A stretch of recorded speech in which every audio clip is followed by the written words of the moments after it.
Halo Sobat Dokpaisa, bertemu kembali dengan saya Dr. Andi Adiwinata.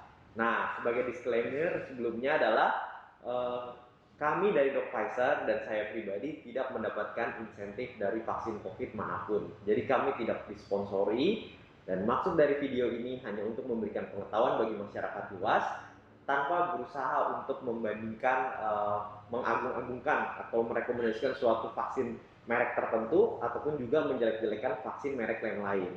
Nah, cuman tidak bisa dipungkiri bahwa ada suatu isu di masyarakat bahwa berita tentang salah satu vaksin COVID-19 yang baru diimpor dari luar negeri dan telah masuk ke Indonesia ini menjadi perbincangan hangat, di mana katanya vaksin COVID-19 ini berkaitan dengan terjadinya pengentalan darah dan juga penggumpalan di pembuluh darah yang dapat berujung dengan efek yang serius. Sehingga ada beberapa masyarakat di Indonesia, teman-teman juga menanyakan ke saya kok jadi takut ya dengan vaksin tersebut. Nah, gimana sih faktanya? Kemudian juga bahkan juga sempat vaksin ini ditangguhkan di beberapa negara. Jadi hal ini juga menimbulkan keresahan di masyarakat. Padahal di masa pandemi COVID-19 ini sangat-sangat perlu kita mendapatkan informasi yang akurat, menekan jumlah berita hoax, dan juga kerjasama seperti memakai masker bersama dan menyukseskan program vaksin untuk kesehatan bersama agar pandemi COVID-19 ini segera berakhir. Nah, jadi gini teman-teman, perlu diketahui sekali lagi bahwa sebelum suatu vaksin ataupun obat, jadi tidak hanya vaksin, jadi obat maupun vaksin ataupun apapun juga sebelum dapat diperjualbelikan di masyarakat itu perlu menjalani uji klinis. Uji klinisnya saya pernah sebutkan di video-video sebelumnya, tahap 1, tahap 2, tahap 3, atau mudahnya di laboratorium dulu, mungkin dicobakan kepada hewan, kalau pada hewan aman, kemudian kan dicobakan pada relawan yang sehat, sambil dipantau terus apakah ada efek jangka pendek dan juga jangka panjang. Nah, jadi sekali lagi bahwa vaksin COVID-19 yang telah dirilis atau diperjualbelikan atau didistribusikan oleh pemerintah baik di negara manapun itu seharusnya telah dan pasti telah menjalani uji klinis tersebut dan dinyatakan efektif serta aman. Efektif saja tapi tidak aman itu tidak bermanfaat. Nah, jadi kalau kita bahas tentang vaksin yang ada, saya agak sulit untuk menyebutkan suatu mereknya ataupun juga perusahaan obatnya, tapi mungkin teman-teman sudah tahu, saya hanya mau meluruskan saja bahwa vaksin tersebut juga telah menjalani uji klinis di berbagai negara. Dan kalau tidak salah datanya itu juga sudah lebih dari 20.000 relawan ataupun lebih, dan efektivitasnya itu terbukti baik, dapat mencapai lebih dari 70% efektivitasnya terhadap pencegahan terkena COVID-19. Jadi efektivitas ini termasuk sangat-sangat baik dan efektif untuk membantu kita dalam menghadapi pandemi COVID-19. Nah, dan juga bahwa vaksin ini juga telah merilis bahwa sebagian besar efek sampingnya yang diakibatkan oleh vaksin ini itu sangat ringan. Seperti hanya demam sesaat, kemudian hanya pusing, mual, nyeri di bagian penyuntikan, ataupun juga lemas, dan sebagainya. Dan gejala-gejala itu umumnya hilang dalam waktu 48 jam. Jadi bisa kita katakan sebetulnya vaksin yang ini pun juga aman, sehingga tidak heran telah didistribusikan di berbagai negara. Jadi itu keunggulannya dari vaksin yang telah diimpor ke Indonesia yang baru-baru ini yang akan kita bahas.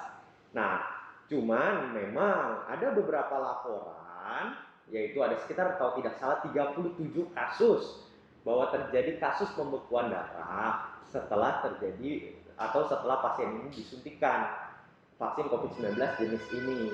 Nah, kemudian pembekuan darahnya itu dapat berupa penyumbatan di paru-paru atau kita sebutnya emboli paru dan juga penyumbatan di pembuluh darah bagian dalam atau kita sebutnya trombosis vena dalam dan berakibat serius bagi penerima vaksin tersebut. Sehingga terdapat beberapa negara yang memutuskan untuk tidak menggunakan sementara waktu vaksin tersebut hingga ada kajian lebih lanjut tentang keamanannya. Tetapi beberapa negara lain seperti Kanada, Prancis, Australia, dan Thailand itu tetap melanjutkan pemberiannya karena satu, pertimbangan manfaat dengan risikonya. Kejadiannya sangat kecil, yaitu sekitar 30 kasus dari 5 juta orang yang telah disuntikan. Kemudian juga efek dari bukti peningkatan pembekuan darahnya itu belum tentu dikaitkan langsung akibatnya karena vaksinnya itu, bisa saja karena ada faktor-faktor lain. Jadi belum ada hubungan sebab akibat secara langsung. Jadi pasti kalau disuntikan pasti jadi pembekuan darah, itu tidak. Jadi negara-negara ini meyakini bahwa vaksin ini tetap aman. Nah, bagaimana dengan tanggapan Indonesia sendiri? Nah, Indonesia memang sempat menangguhkan sementara untuk pendistribusian vaksin dari luar negeri ini, sehingga saat itu Badan POM masih mau melakukan kajian lebih lanjut. Tetapi teman-teman, bahwa Badan POM telah menyatakan bahwa vaksin COVID-19 merek ini pada tanggal 19 Maret 2021 tepatnya bahwa aman untuk digunakan. Jadi Badan POM RI sudah memberikan lampu hijau untuk pendistribusian vaksin ini. Dan juga setelah data yang 30 orang tersebut, 37 kasus tersebut diteliti lebih lanjut dan diteliti juga pada kasus-kasus yang lainnya, ternyata WHO berani mengambil kesimpulan bahwa vaksin COVID-19 merek tersebut dapat tetap diberikan atau tetap dapat dilanjutkan. Dan juga Badan POM-nya Eropa atau kita sebutnya sebagai European Medicines Agency itu telah menyatakan, memberikan pernyataan bahwa tidak ada kaitan secara langsung antara pemberian vaksin tersebut dengan laporan-laporan pembekuan darah yang dilaporkan oleh beberapa negara tertentu.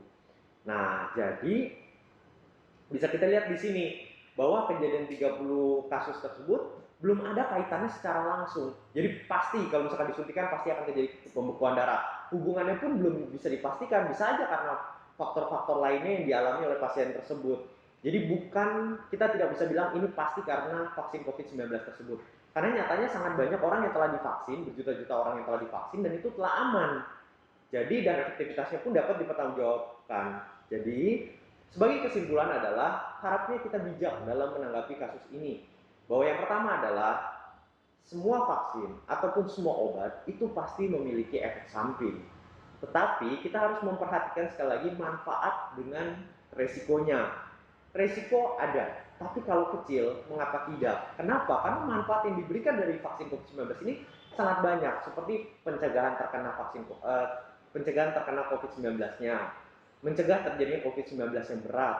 Itu adalah manfaat-manfaat yang diberikan untuk individu yang mendapat vaksin. Tapi bagaimana kalau kita melihatnya secara Indonesia ataupun juga melihatnya secara global? Ini bisa membentuk herd immunity atau kekebalan yang bagi seluruh rakyat Indonesia, sehingga pandemi COVID-19 ini dapat dihentikan. Jadi teman-teman, yang pertama adalah pertimbangan manfaat dan resikonya. Tentu dengan mempertimbangkan manfaat dan resikonya ini, kita bisa bilang bahwa manfaat dari vaksin ini masih jauh lebih besar daripada resikonya. Dan teman-teman tidak perlu takut karena telah dilakukan penelitian lebih lanjut, kajian lebih lanjut bahwa hubungan sebab akibat antara laporan-laporan pembekuan darah itu tidak secara langsung berkaitan dengan vaksin merek tersebut. Sehingga Badan POM Indonesia, WHO atau Badan Kesehatan Dunia, dan Badan POM dari Eropa atau EMA itu telah menyatakan vaksin ini aman dan efektif. Jadi jangan takut untuk divaksinasi. Dan kalau kita berbicara tentang merek satu dengan merek yang lain, pasti ada kelebihan dan kekurangannya. Tapi yang terpenting adalah bagaimana usaha kita bersama untuk ikut menyukseskan program vaksinasi ini dan menghentikan pandemi COVID-19 ini secepatnya. Apabila masih ada keraguan ataupun pertanyaan lebih lanjut, boleh dikomunikasikan ke kolom komentar di YouTube kami ataupun juga pada Instagram kami. Mungkin sekian yang bisa saya bagikan. Apabila teman-teman merasa video ini bermanfaat, teman-teman bisa melakukan like, subscribe, dan juga share bagi mereka yang membutuhkan. Sampai jumpa di video selanjutnya. Terima kasih.